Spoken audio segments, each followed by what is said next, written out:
Hello and welcome to the Judo Way of Life. Today I'm joined by Alex Haecker. Hello Alex, how are you? Hey David, how are you? I'm good. Thank you for having me. No, it's my pleasure. Firstly, I'd like to start off with just giving you the chance to introduce yourself and give the story of how you got started in judo and how we've traveled to where we're at today. Yeah. As you said, my name is Alex Haecker, but it wasn't always Haecker. It was Lüdecke before. So I've been told I've been a very modern man to change my last name to my wife's, and her name is Katharina Haecker. And we moved to Australia just recently, like about 6 months ago. But she's representing Australia since 2014. But we're obviously both German, and we've been both born and raised in Hamburg, Germany. A lot of people know it from one of the bigger tournaments. And this is actually where I started my judo career as well, when I was 6 years old.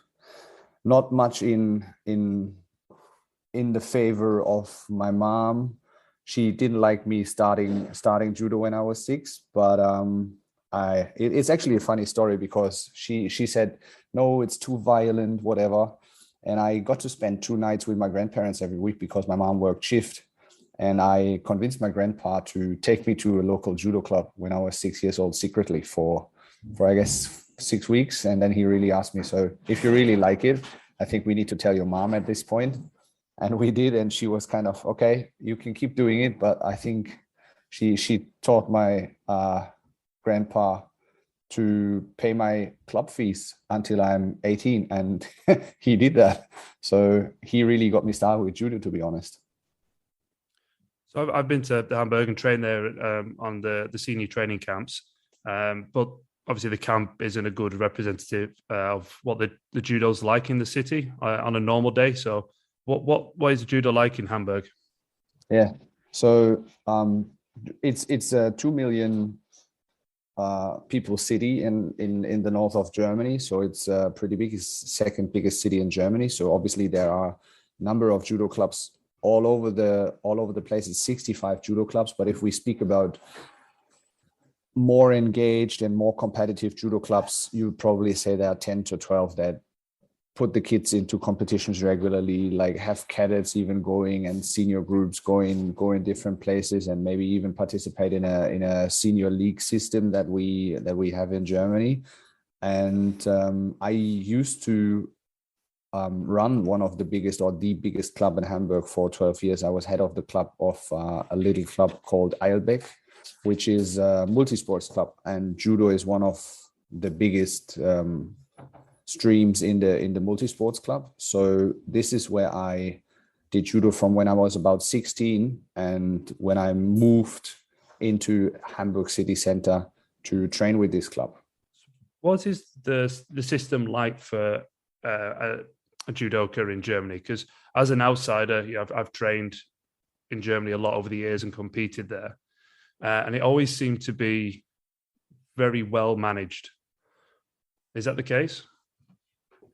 I would say yes and no, because Germany is divided into 16 parts, our states.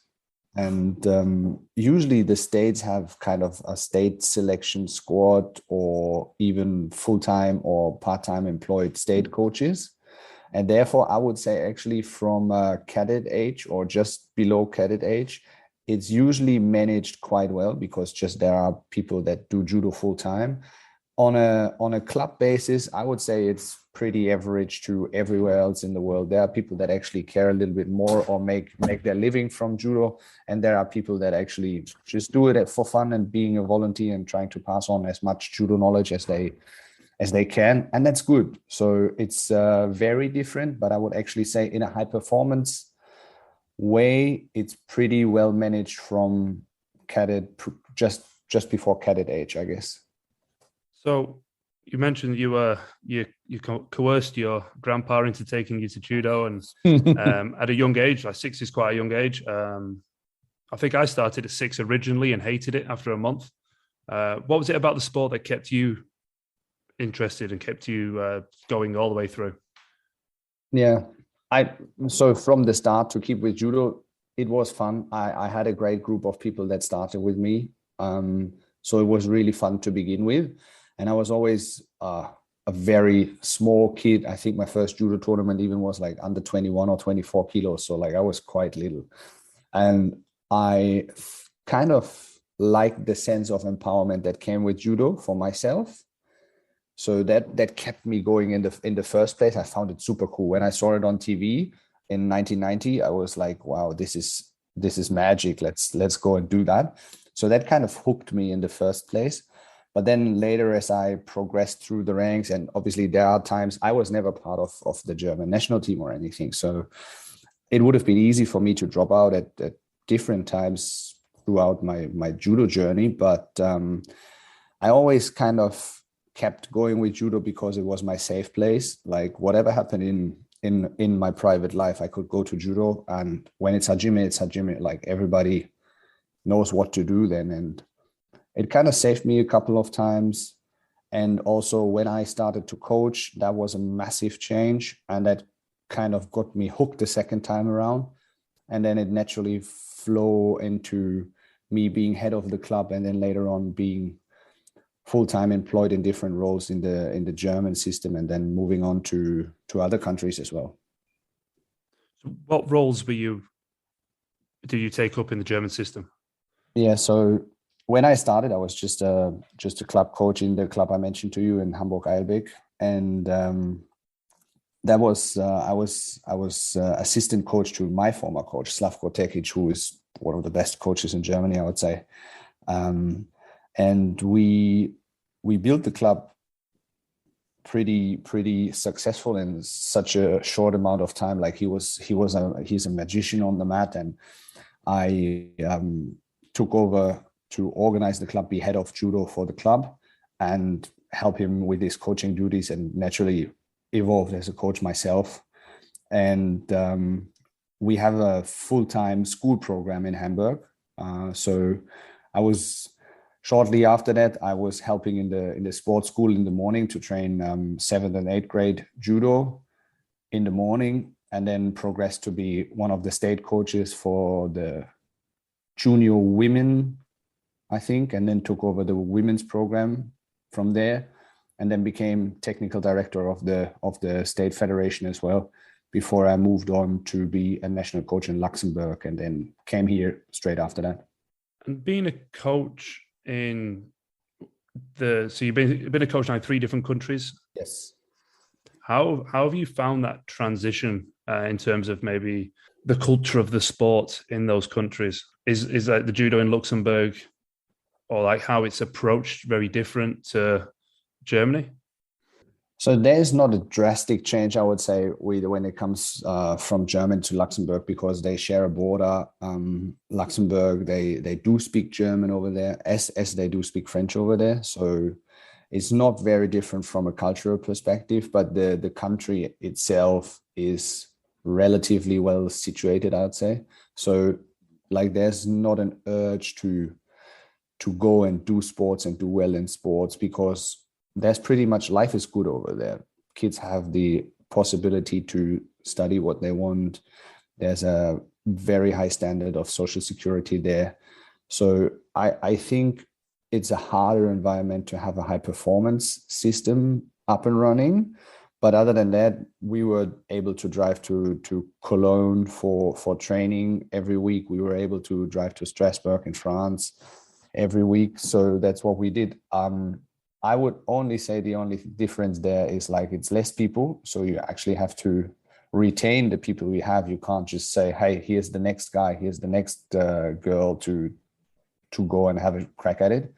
It's you find a couple of people and you have to make it work. But I don't say that's much different to even Australia. Yeah, I remember so I had the bulk of my competitive career as by 81 kilos. And I'm not ashamed to say that when I looked at my draw before a competition, I know there's a few Germans that I would have some like real problems with. So I was around the time when the Maresh was coming through. I fought him at the Junior European Championships and a couple of times at other competitions in the German Open. There's another German boy as well. I think it was called Guest.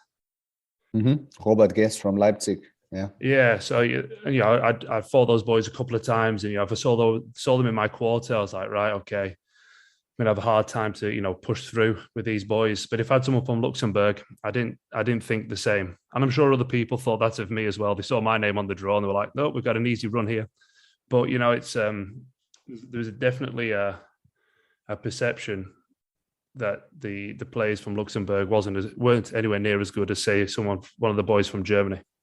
Yeah, like you said, the depth in the German system is actually pretty good, and obviously in the middleweight classes, it's probably even harder to get to the top in Germany. As you would imagine, it is the same in France or bigger nations.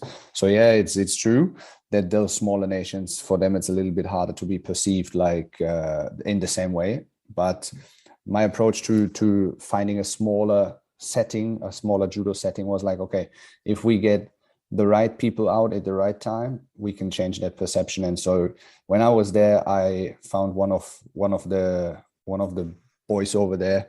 He was instantly just following everything I said, and he was the first male then to win a European Cup medal for Luxembourg ever. And as a junior, I put him into Senior World Championships in 2019 in Tokyo, and he won 3 rounds. So I was pretty impressed with him. And I think there's another girl in 63 in the juniors. She came back from an ACL injury and then won a medal at the Belgian Open, which is quite hard as well.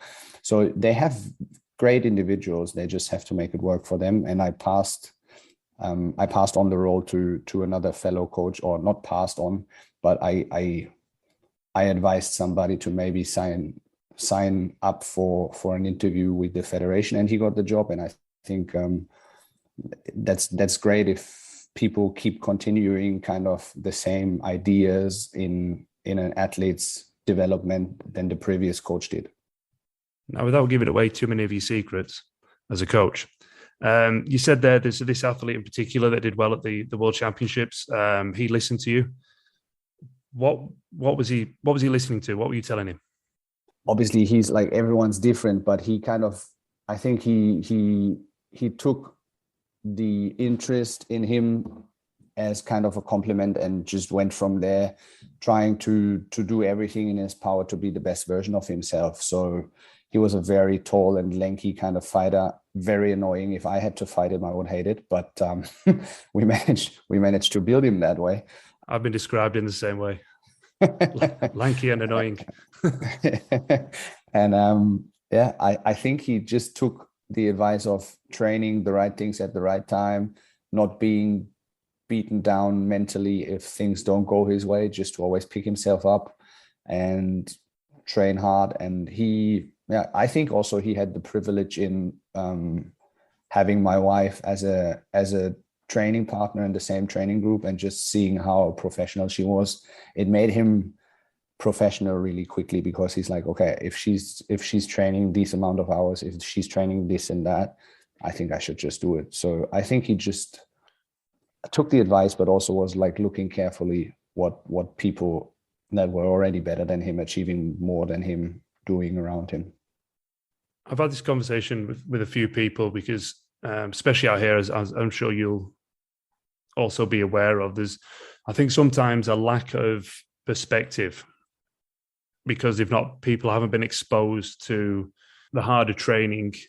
So from a young age, I went to Bremen, I think at the age of 13, I got like a real wake up call in terms of what like hard judo looks like, right? Yeah. And people don't get that opportunity, especially say like, we can just talk about Australia later on, but can you just go into what you mean there by hard training? What does hard training look like to you? So I think sometimes people don't quite understand what that means, and they think they're training hard, but in actual reality, they're not. Yeah. That's actually that's a very good thing to describe, because a lot of people actually do think they train hard while they're actually not training hard in what we mean hard. For me, it's not that you push all the weights around or run for hours and hours. It's how hard you can try in the judo to get systematically better, and not just come away with some lucky odds and ends somewhere, and not get frustrated by the system not working out straight away, not getting frustrated by more physical players beating you at the time when you're just not physical enough. Not to be suki about every small injury, not to be negative about things, rather than finding opportunities to stay engaged and to always want to see more and push more. That's kind of the mentality I would describe it. So it's not necessarily just going to Japan and try for 3 weeks to survive over there. That doesn't necessarily make you better. And what kind of age do you think is important to really be tapping into that mentality? Maybe, as a coach, bringing that, or, exposing your athlete to that kind of way of thinking.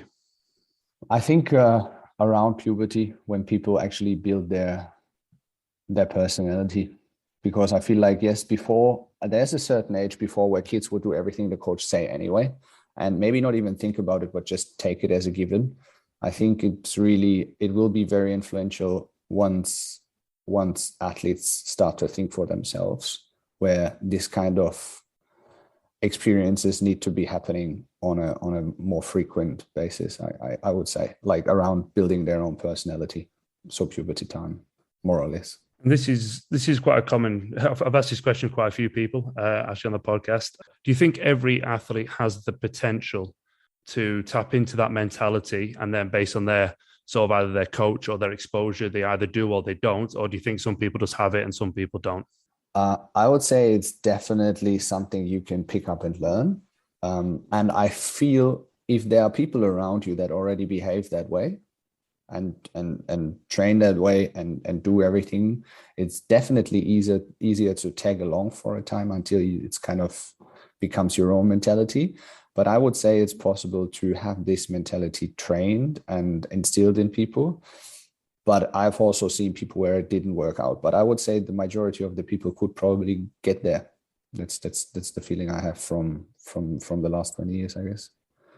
And I'd like to talk a bit more about your current coaching position. So with Katharina, you said you stayed in. She's been representing Australia since 2014. You said, but you were initially based in Germany. Yeah, that's correct. How long have you been Katharina's coach? So I think we started to work together from 2012-ish. She finished high school in Germany and then went on to do a travel and work here in Australia, like a lot of people do. But the difference was she is an actual Aussie, with her dad being born here. So it was easier for her to come here and just travel and work around Australia. But she didn't do judo for a whole year. We kind of got in contact just a couple of weeks before she left to be in Australia and to have her kind of a gap year. And she didn't do judo at all over here when she was here in 2011, 2012. But when she came back, I was taking over the junior women's squad in the state. She was just getting out of junior. I think she was a second year senior. And then she asked me if she could join my training group. And she was from a different club in Hamburg, smaller club, which never was a problem because we have kind of a semi-centralized system in the state. So we were trained together on Tuesdays, Wednesdays, Thursdays anyway, in kind of a national center, it's called in the end. So therefore that wasn't a problem, but that's the time we started to work together and I was starting to coach her. But she came back, let's phrase it nicely, not very fit. No, I can relate to that. When I came to Australia for 1 month as well. I did Japan, Australia in 2012. This is, and went to China. So I did 3 months away after the 2012 Olympics, and that was my breaking point. I came back and I was 81s before that. I did 3 months away, so 1 month in Australia eating steak pies.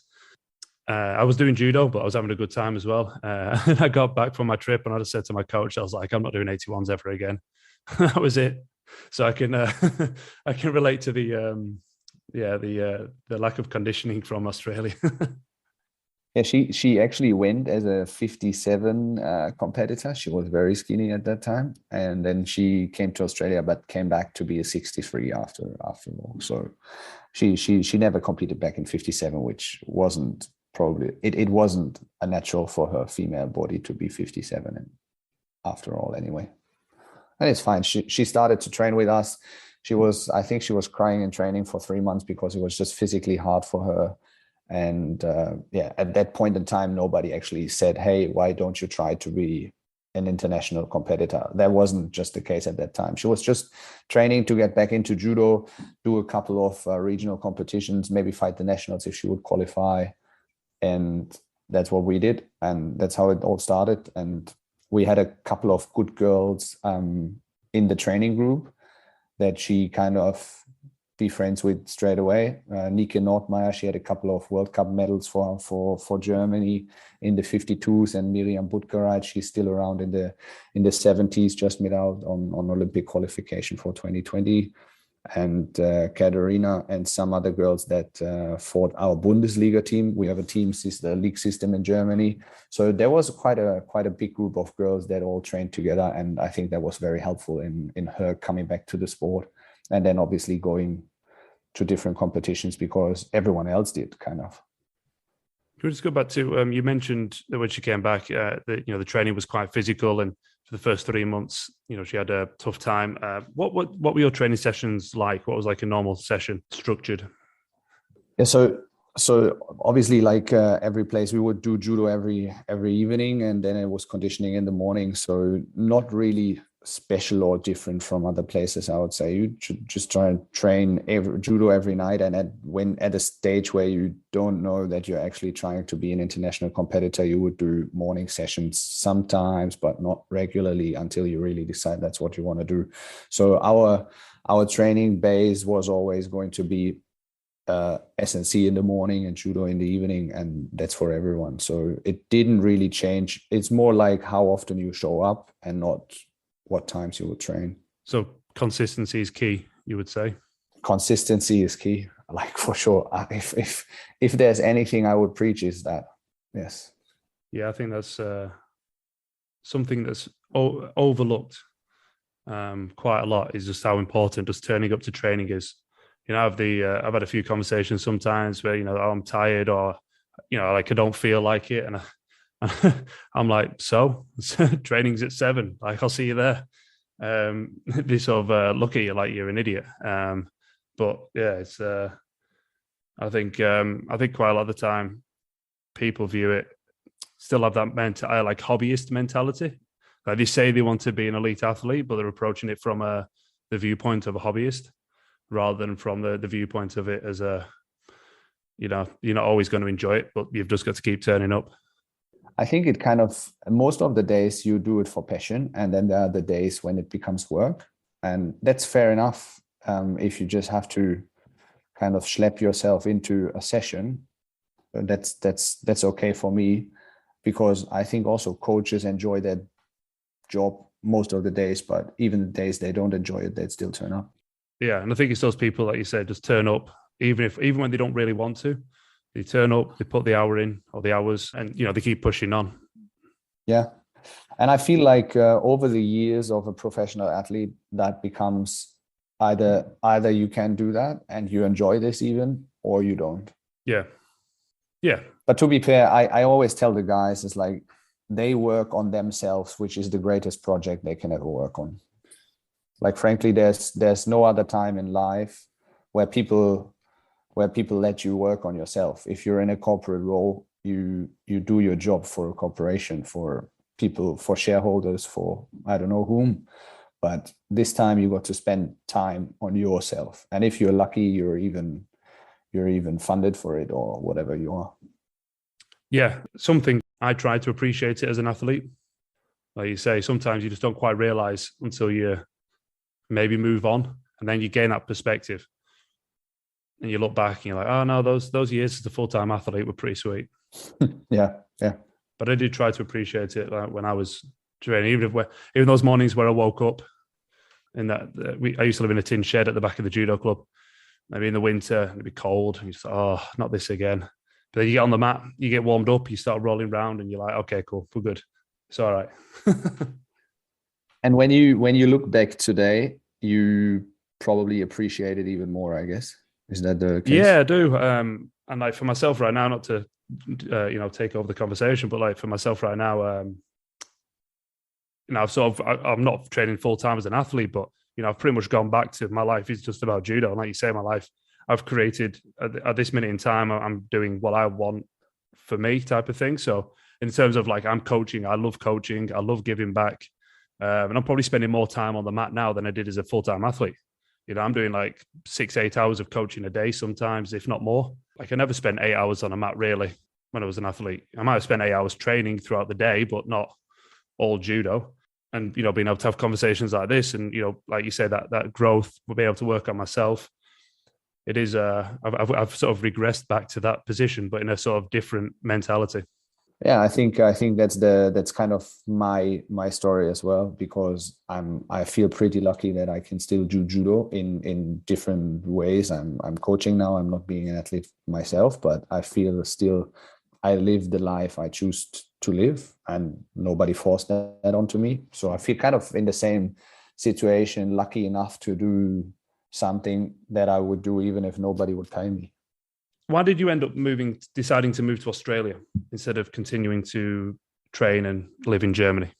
Yeah, obviously it's an exciting time to be in Australia at the moment, because the Olympics 2032 is in 10 years time on the Gold Coast, in Queensland, Brisbane area. And those, like, it's just a massive push for sports in Australia overall.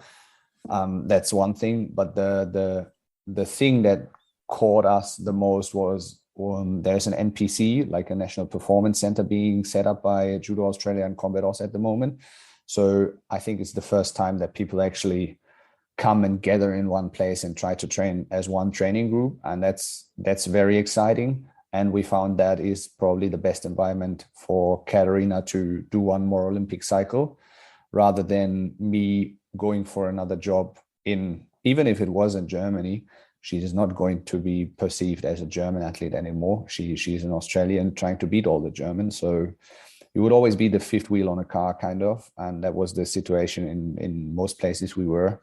So she followed me around to Luxembourg for me to be able to work that position over there. And it kind of, this is my way of doing the same thing for her now. And are you enjoying it here in Australia? Massive. I do enjoy it because people are very friendly. To be fair, the weather was advertised differently. Well, you're in Melbourne. Melbourne is slightly different. I think I'd be better in Melbourne, coming from the north of England. I think the cold and the rain. Yeah, I think the weather over here is quite what it is in Hamburg, but I try to leave that behind. So yeah, but for the moment, we're okay, and we really enjoy it, because we came to Melbourne obviously knowing a lot of people here before we came here. So we've been helped by everyone, by Maria Packley, by Daniel Kelly, by everyone from the, like, people from all sorts of judo ways that I came in here. The whole national team, everybody helps each other out all the time, moving furniture or whatever needs to happen. So yeah, no, it's really good, and we really enjoy ourselves here. And how have you found have you found any differences in the approach to training here versus maybe like Germany or Luxembourg? In the new NPC, in the new National Performance Center, it's not that different, because it's already on a very high level, I would say. I think it's more the states, how they manage their performance pathways, and the clubs, how they function and train and what they do. I think at the highest level, it's not very different, but just below that, it becomes different, and for me, somewhat difficult to understand, even sometimes a little bit. In what ways? So, and I don't know, I think that's the same in England and Great Britain, but it obviously is the same for continental Europe. Usually we have randori nights on a Tuesday and Thursday nights, so people would just click themselves together and do massive randori session on Tuesdays and Thursdays. From whatever club you are, you find yourself in the next center, and you probably have, I don't know, 40, 50, 60 athletes in all different weight categories that trying to do the same thing, and they all want to train together, and they just go there for their randori. And over here, that's not the case. I've learned that state training is kind of the thing that they do, but it's only on half a year until nationals, and then not for the other half year.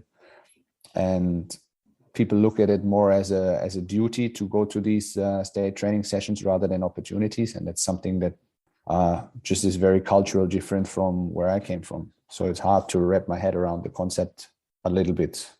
Yeah, and I would agree with that from my experience. I remember being invited to my area for the squad when I think I was maybe 11 or 12. And I got invited to join the Northwest team. So the Northwest of England, and I went and I got absolutely flogged by all the other players, and I was like, I felt honored to be there. I felt honored to be there getting beaten up. Yes. And and I loved it. And then we'd have the same, we'd have our regional squad every week. We'd all just turn up and, just do randori. And then we'd have our training camps as well, maybe once a month, or we'd have a sort of regional training camp. And then, but it was, everyone was there and everyone wanted to sort of train and fight, and, everyone was trying to get onto sort of the national team. But it does have like you say, it's like an obligation feel sometimes here with some of the athletes, rather than like them being happy to be there, to want to train because they want to push on, because they want to get selected. What is your spin on it? Why do you think it is that different? Because I know it's a conversation that we're having about how I moved here and everything, but I find it interesting to think what might be the reason for it being so different in perception, at least.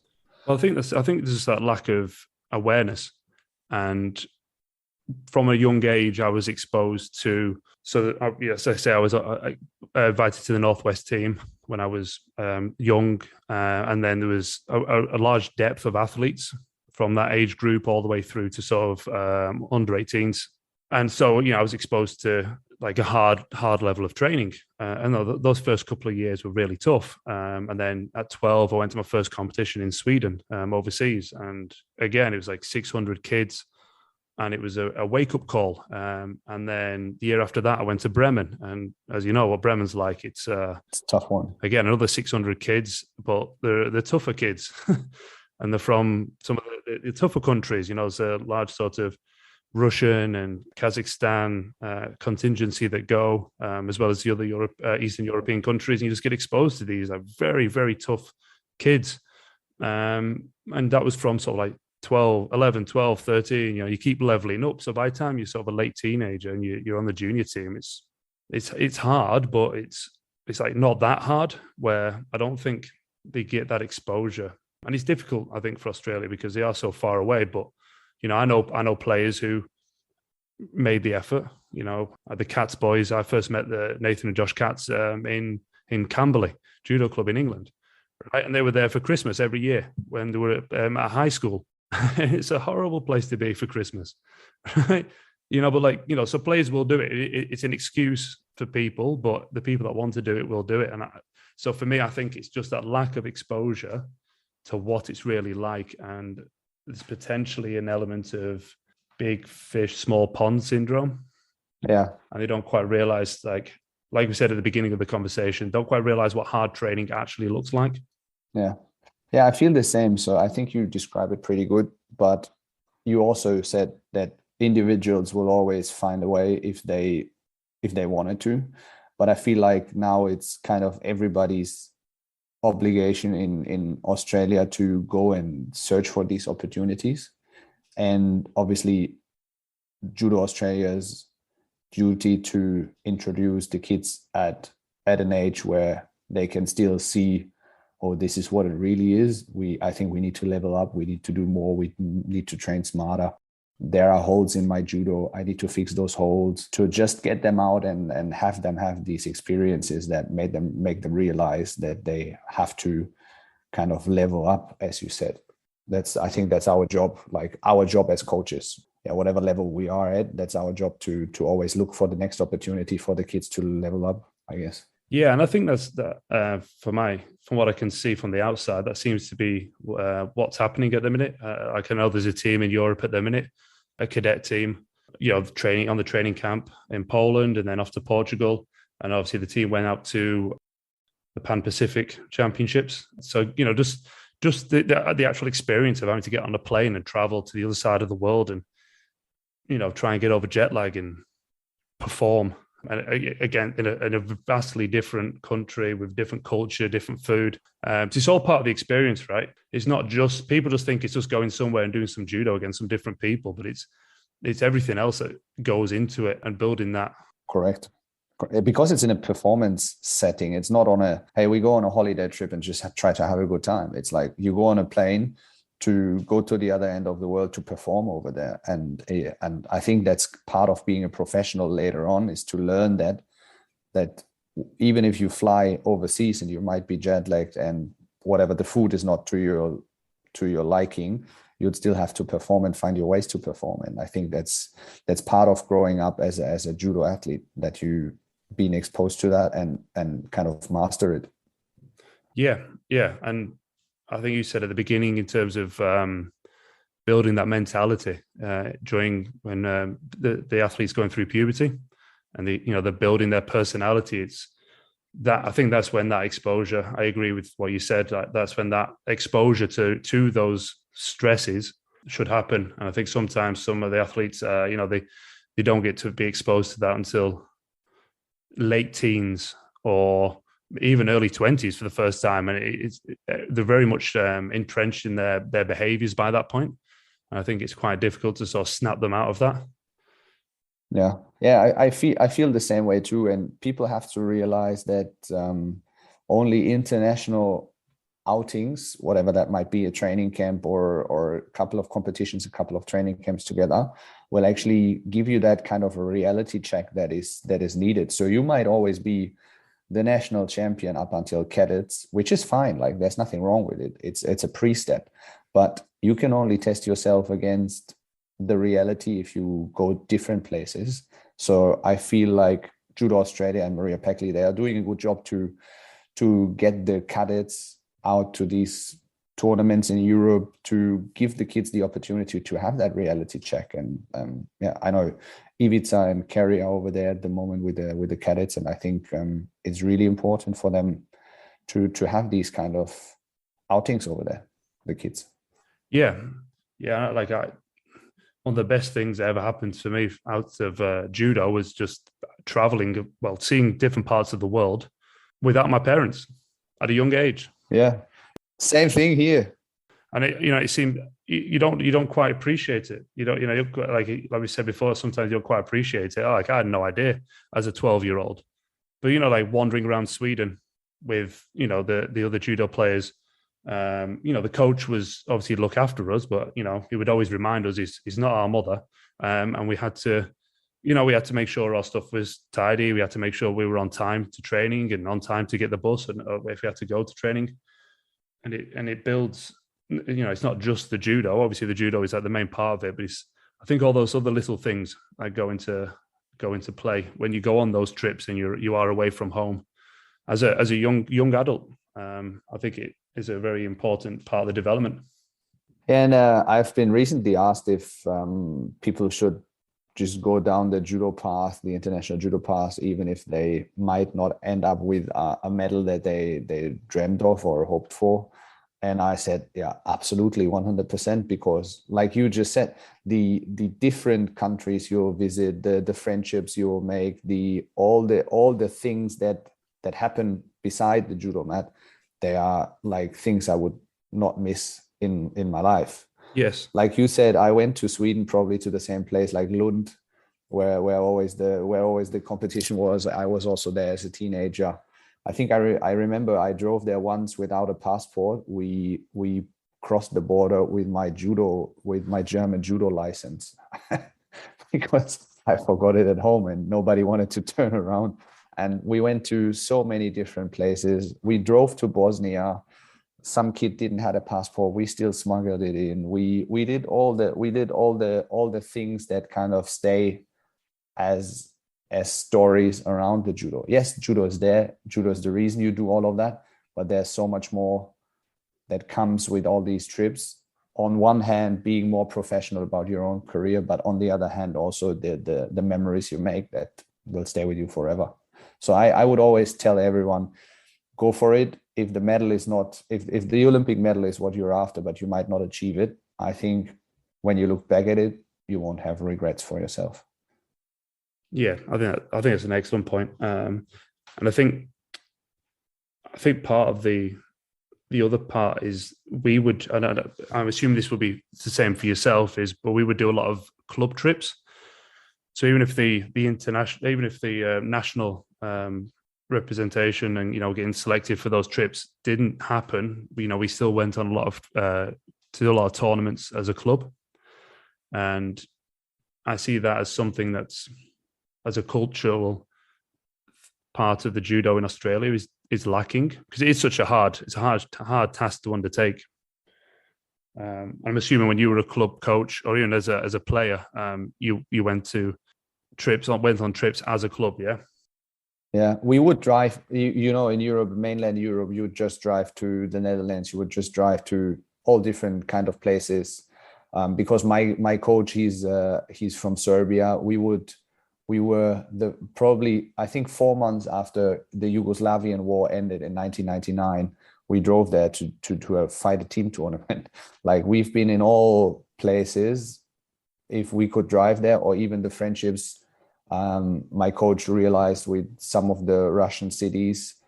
We flew to Moscow, we flew to St. Petersburg. We would drive different places, and it's a massive experience that just opens your eyes for other cultures, how other people live and train, to appreciate actually also how good your life is. If, like you said, if you go to places like Kazakhstan, where people live from a couple of $100 a month, and then you come back into your home environment and you see, actually, I'm pretty lucky. I should cherish that way more. I should actually be more thankful for the opportunities I get, not having to travel hundreds of kilometers to find the next judo club or whatever. So I think it's such an important part of growing up as a judoka, to see all of that. And you're right, it might not be possible for every club here in Australia to just go to have the next Europe trip or the next Japan trip or whatever. But I want to encourage people here to train together more often, even if it's after these national competitions or after the national championships, or even if states organize training camps and invite all the other states to come. We just need to train together more often, even like just bridge the distance. That's the job for now, I feel. Yeah, I think it'd make a positive difference. And I want to ask you something, or your opinion on this, because you were saying about coming together, you go to your local center in Germany, the clubs would go to the center to do a session. Now, this might seem like a very dumb question, but in terms of, like, if you're going to do a randori session, how would you structure a randori session? What do you mean, like how it was structured, or how I would structure it? Because back in the days, it was both. Okay, go with both. So back in the days, it was just like, hey, hello, everyone's here, let's warm up. And then maybe a couple of uchikomi, nagekomi to begin with. And then let's go straight into it. That was what it was in the past. And obviously in a place where, like an Olympic center somewhere in Germany or France, I think that's what it is, right? And it works for them, because everybody is at a very high level. They all know what they've been doing. But I guess over here, you would probably have like a 15-20 minutes technical, tactical component before it that you want to focus the whole group onto. Like you said, every country's judo is a little bit different, and there's always things that people could pick up. And if I had the opportunity to design a session like that, I would always have a 15 minutes technical, tactical component to it. Given also that probably it's never a purely senior group in a training. You have all people from different age categories. So there might be a benefit in going over about a couple of gripping patterns again, or a specific situation, right versus left, or whatever it is, or some transitioning or something. So I think, say in Europe, it's usually warm up, get into things. I think over here, it would be good if we can have a 15-20 minutes technical component before it, but then you still need to smash out a couple of randori rounds, tachiwaza and newaza. So I don't think much changes other than just having a technical component just before randori, I'd say. When you have the technical components as a more high paced instead of it being sort of a slow technical development, as in you would set sort of your opponent's left-handed, they're going to come out with a high grip and you've got to break that grip, move and throw. Would you keep the pace quite high with the technical component? Yeah, usually that's what I've done in the past, and that's usually what we do over here as well, because everyone's kind of different in solving different problems, because I always call them problems, because right versus left might be your problem at hand at the moment. So how do you solve this? So usually we would go and give a different couple of options to solve the situation, and then for everybody to find their way to solve it and pick one of the options. And then, obviously it gets faster and more real every time. And probably that it is a good preparation for randori, because in the end, you just train the situations that come at you at randori. So it will be high paced to prepare yourself to do randori straight after. It's funny, like I said, I grew up in a Tuesday, Thursday are the big randori nights with obviously 10 rounds in tachiwaza and a couple 4 or 5 in newaza. And then on the other days, there are a couple of randoris, but not as much, probably 2, 3, 4. So we would come to probably 30 randoris a week with high level intensity, with people who know what they're doing. And if we can't match that, we'll always be trailing in our development. So I think that's where we need to try to get to. And it might be a longer journey, but I think that should be the goal. Yeah. So my bias is towards, like I say, the reason why I asked you that is, my bias is towards just doing randori, because again, that was probably a similar experience to you. When we would go to squad training, it'd be a sort of like 10-minute warm up, and it would then we'd just do like either rounds of newaza and rounds of tachiwaza, or just tachiwaza, or it maybe a mixture of both. But it would just be that'd be it, like 5-minute rounds. You do a couple, get a drink, back on, couple, that'd be it all night, and you'd just be beating each other up. And then depending on like how the session would go, it maybe at the end, it may be some pressure training, but again, it would be very intense, or like, the winner stays on. So something just to maybe up the intensity at the end and just to add a bit of variety. But for the most part, it was just randori. And that's, for those kind of sessions, when you get so many people on the mat, I'm just like, let's just fight. Like, Correct. If you have 50 people there, and they're all kind of an intermediate or very high level already, just go and use the bodies. Like make the most use out of the partners you got at that moment. Because in your individual club training, it might not be that way. So that's why I want to encourage people to come together and have 50 people on the mat, regardless of which club you're from. And all club coaches can share this. Like, why would they not? Like, as we were joking about before we started recording the conversation, to go make some new friends and try and beat them up. Yeah, that's it. We were in Europe in February, March, and one of the younger girls on the squad, she came back with a smile when we were in Poland, and she's like, "Oh, this girl tried to bash me, and then I tried to bash her. That was fun." So I guess that's the mentality we wanna instill in people. It's like, you be hard and try to do your best, but when you bow off, you be as friendly as you can. And there's nothing wrong with that. I think that's what I want from the guys, that they come and train for themselves and then respect the other person to putting in the same effort. And you can't be unhappy about another person trying to throw you, because that's good for you. That's what you want. Yeah, I remember having some incredible tear-ups, like just trying to, name people, but, like I remember some training camps, there was some people, and, we'd always go for each other, and it'd just be arms and legs everywhere and smashing each other into the floor. And then you get up at the end, you'd be smiling, you'd be like, all right, see you at the next session. That's it. Yeah, super good. Like, best memories, I guess. Yeah. What I wanted to ask you about was your opinions on strength and conditioning, because the German team, I always remember just how physically strong they were.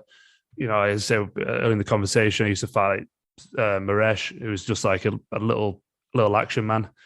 And even like Ole Bischoff, I remember training with him on camps, and like, he just insane how strong he was. Like, you just can't, like, sort of, unless you've felt it, and you're trying to break his grip off, and he just doesn't budge, and then he just rips yours off like nothing. and you just, oh, this is just going to be painful for 5 minutes. But obviously you want to get on with the best so you can improve and learn, right? But yeah, so the Germans are known for their physicality, right? Yeah. What's your opinion on the importance of strength and conditioning, and maybe sort of like what kind of strength and conditioning should be incorporated into a judoka's program? Yeah. So obviously, two topics, like you said, and I want to say I think, and I said that before, I think there were German trademarks and they kind of washed out a little bit. So like you said, whenever you see a German in your draw, you think like, oh, that will be at least a very, very scrappy, intense fight. And those guys are up for it. And I feel like the physicality in the German judo is a little bit less than it was. But I said always, you have to be very strong to dominate your opponent. When you get a chance on the ground, you need to finish that. And you have to be able to go for as long as it might take. And I think that were kind of the German trademarks you were talking about. Is that something you would agree with? Yes. Yeah. So yeah, I would love for these trademarks to be Australian in the future, because I feel like, yes, if you don't have as many partners to train judo with, that's not your fault. You can't change that week in, week out, but there's no excuse not to be fit, strong, and nail things that you can just drill. So I think there is an importance to have kind of trademarks. Let's try to develop them as good as we can. And that actually just answers the second question without answering it. Yes, I think SNC is a vital part of a high performance judo player, not necessarily every judo player who is just recreational, trying to enjoy judo. The judo training itself is already kind of an SNC program for people that pick up judo right from the start. But in a high performance mindset, you probably have to train those things, because like you say, then you fight a Dutch, you fight a German, and you just have to be stronger than them or more resilient than them and nail your transitions and have your gripping patterns ready. So yes, it's a big thing for me. And every athlete I coached, I made sure that they were strong enough, that they were fit enough, and then they would nail the essential parts, as I sometimes call them, like your kumikata and your transitioning. So that's why we split also training, like SNC in the morning, judo in the afternoon for most days. And I would actually say 4 SNC sessions a week is the average of what you should do. And then obviously, depending on the phase of the year, if you're in preparation or not, would actually determine when you train your SNC and what sort of focus is in that session, if it's more conditioning or is it more strength related. Yeah, I think looking back on my career, my lack of strength in comparison to the people I was fighting was definitely a reason for my underperformance at times. Mm. Yeah, I can see that. I can see that with different people, where it's like you have to have a certain strength. You don't have to be the strongest, but if you're right in the region where this is not letting you down, that's not the reason why you lose matches anymore, then your actual judo can come through and you might win with your judo. But if the strength is the reason why you always lose matches, that's something that I consider like an easy fix. If it is monitored and acted upon, then that's something we can fix, because at a certain time people are just good at judo. But if you're not able to show your judo because you've been always outgripped, you've been always been dominated, that's not going to happen. So I guess, yeah, that's what you described, like just your strength lets you down. But I don't necessarily think like people that lose matches are not as good as other people just purely on their judo.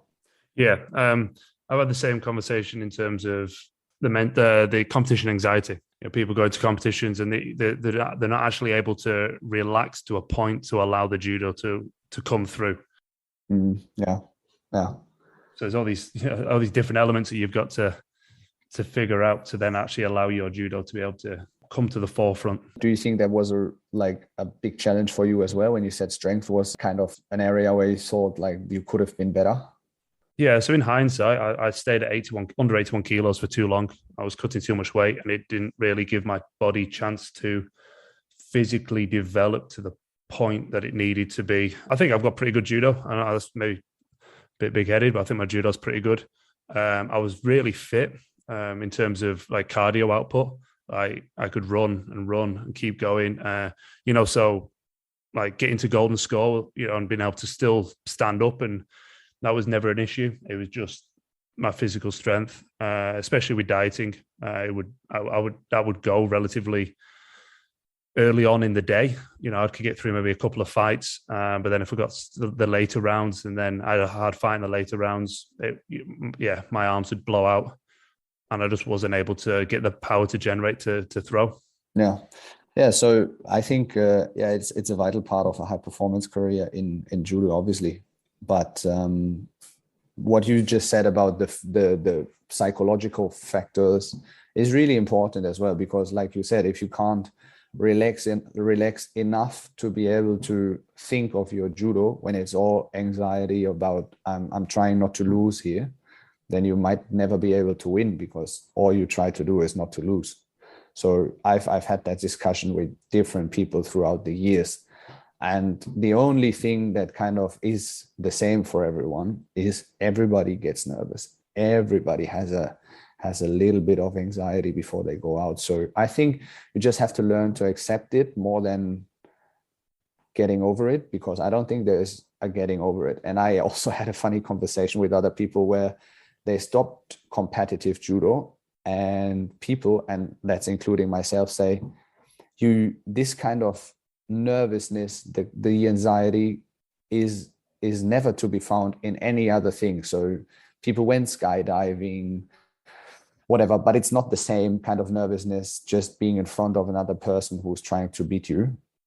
You can't replicate that feeling. So a lot of people try to chase that feeling after they don't compete anymore, and just to find that you can't replicate it. So it's once you leave a competitive space, this kind of adrenaline rush is never coming to you in that form again, at least. So people keep missing it even well before it was the thing that made them almost throw up. I think people see being nervous as a bad thing, as if it's an issue. Yeah. I'm not saying it's pleasant. I'm not saying it's a pleasant experience, but I don't think it's a bad experience. Like I say, I see it as part of the process. When I have athletes a couple of days out from a competition, they're like, "Oh, I'm feeling nervous." I'm like, "Good, good." What do you think was going to happen? Yeah, yeah. I feel the same. I feel exactly the same. I feel like, hey, this is good. This is so. It means you care about the outcome. Yes, like you say, it's part of the process. Is learning how to utilize those nerves rather than letting those nerves get the better of you. I think it's another important part of the journey. Yeah. We always say it's like, that's Daniel Kelly. Obviously, he has the same approach to it. It's like, okay, if you get nervous, that's mostly your emotions, and emotions try to lie to you a little bit as well. Yeah, they play tricks on you. Emotions play tricks on you. That's it. They try to stop you from certain things, but if you understand that you don't always have to give in to what they want you to think, then you can probably channel them and understand why you can still do it, even though your emotions want you to stop it. And I feel that's the right approach to it. Everybody will get nervous. Everybody will think like, oh, the other person on the other side of the mat is a world champion, just stronger than me, whatever. That's the beauty of judo. You can always find a way to win. You just have to believe in it. Yeah, everyone's beatable. That's it. Everybody has a back. That's where they need to be put onto. Brilliant. I think that might be a really good place to leave it, Alex. Really enjoyed that chat. Thank you very much for taking time out of your day to come and talk to us and share your thoughts and experiences.